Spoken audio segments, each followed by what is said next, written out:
School Board candidate Raul Elias met with JCPR to discuss some of the ideas he has for the school district. Mr. Elias is an economics teacher at the city's high school and founder of Arancho's Teen Court. One of the problems Speaker Rivera faces is that residents send their children to school in other districts. Can you briefly explain why this is a problem and what changes you would advocate for to prevent this from continuing to happen? Well, let's see. I was made aware of this problem a number of years ago, and I actually had brought it to the attention of the administration, the superintendent, and it wasn't a concern with them because he had thought that this was happening throughout the country. You know, the aging of the population. But you know, in 2000 we had 12,000 students enrolled at El Rancho High School. Now we have a little under 9,000.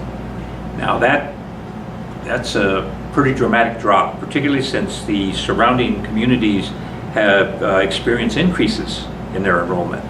So in the area, we're showing you know, some dramatic declines, and we researched it. We actually had students, the Entrepreneur Club here, seniors, that actually surveyed not only students but parents on the issue, and the reason that most were leaving the district was because they thought they were receiving an inferior education. An issue that schools at all levels face is classroom size. If elected, how would you address this issue? That's absolutely right, particularly with the challenge that we have with Common Core. Okay, Common Core standards now are standards that require more of educating our students in concepts, which requires a lot of one-on-one activities.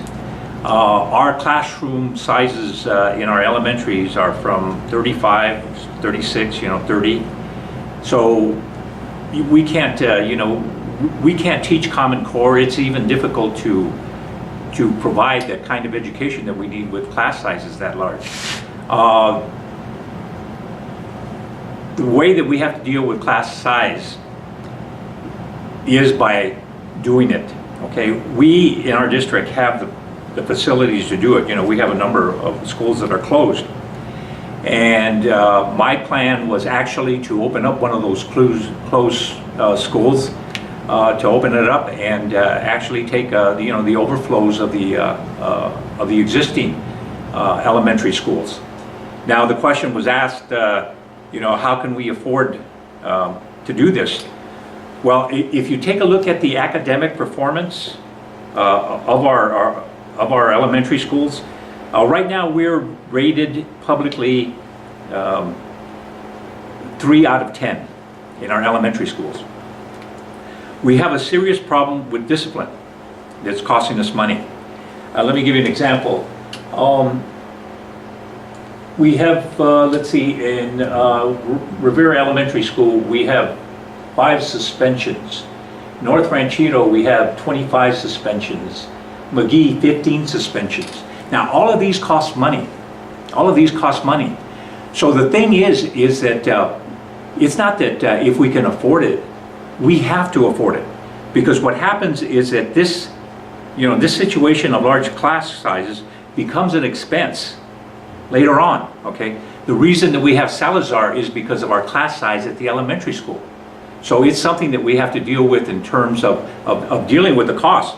I think that if we begin reducing the class size in our elementary schools, the money that we're losing from the students leaving the district, the disciplinary problems, the educational problems and all, those will be expenses that would be addressed with the reduction in class size. I think it's very important. Right. Modernizing our schools is a focal point in this election. Would you explore other sources of funds aside from bonds to finance these changes? Well, I want to talk about the difference between modernizing and what is necessary here. We have a 20-year plan that is going to require $354 million in construction. 354 million. When you start taking into account the the construction add-on costs that are almost automatic with any project, the finance costs and so on. We're talking up in the areas of about $600 million, okay? Now, in our 20-year plan, what we do is that we show, obviously, the modernization of the entire district. $600 million, $600 million. We currently have a declining enrollment. Okay, we declined it from, from 12,000 to 9,000. In 20 years, the enrollment with what we're experiencing now is going to be 6,000. There's no way that a student body of 6,000 is going to support $600 million construction. There's no way. We are not going to be able to attract students from Downey or Whittier. That's actually where students are going, okay? So what we do is that we have to begin thinking about right-sizing. Right-sizing. Now, if we begin to right-size, we have the resources to be able to do it. Let me say to you, one of the things that we have in this district, okay, that people really don't consider, is the fact that we have a lot of land in Pico Rivera. We have a lot of land in Pico Rivera, and we haven't used that. Right now, land is very valuable in this area. So what I would like to do is that I would like to be able to work with the existing land that we have, okay? And we have other additional resources to be able to, we have to start generating revenue. That's the reality of it. We can't wait and let the school system do it, okay? We can't. We have to begin acting like a business, and we have to begin generating revenue, and we have the resources to be able to do it. We do. Okay, thank you. What additional programs do you feel is necessary for preparing students for college and prospective careers? Oh, I'm coming from this district. I came from a school system that, you began at 6th grade working out to play football at El Rancho High School. Also, the district was set up where you were college bound from the very gate. You were college bound. You would actually have to put yourself out of the college path by some act of behavior or something. But everyone insisted, everyone knew, or everyone pushed you to go to college. What I am proposing is a cradle to college program, a cradle to college, which in actuality would begin at the kindergarten. We would get with the parents, we would develop a plan.